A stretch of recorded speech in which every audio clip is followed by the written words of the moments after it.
అభ్యర్థుల విషయంలో ముఖ్యంగా వీళ్ళు తీసుకొస్తున్న డిమాండ్లలో ప్రధానమైన అంశము నోటిఫికేషన్ ఇచ్చిన తర్వాత పరీక్ష రాయడానికి మాకు సగిన సమయం ఇవ్వడం లేదు, కనీసం 90 రోజుల సమయం ఇవ్వాలని చెప్పి డిమాండ్ చేస్తున్నారు. ఈరోజు ఒక బాధ్యతాయుతమైన ఉద్యోగానికి అర్హత సాధించడానికి కావచ్చు, పరీక్ష రాయడానికి కావచ్చు, భావితరాల భవిష్యత్తు కావచ్చు, విద్యార్థుల భవిష్యత్తును తీర్చిదిద్దే ఉపాధ్యాయులకు కనీసం 90 రోజుల సమయం కూడా ఇవ్వకుండా పరీక్ష నిర్వహించే కార్యక్రమం చేపట్టడము చాలా అన్యాయము.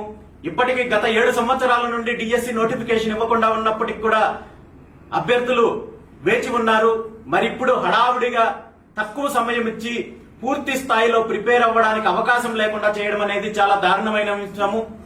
ఖచ్చితంగా ప్రభుత్వం ఈ విషయంలో పునః పరిశీలించి అభ్యర్థులకు కనీసం 90 రోజుల సమయం ఇచ్చే విధంగా నిర్ణయం తీసుకోవాలని చెప్పి డిమాండ్ చేస్తున్నాను.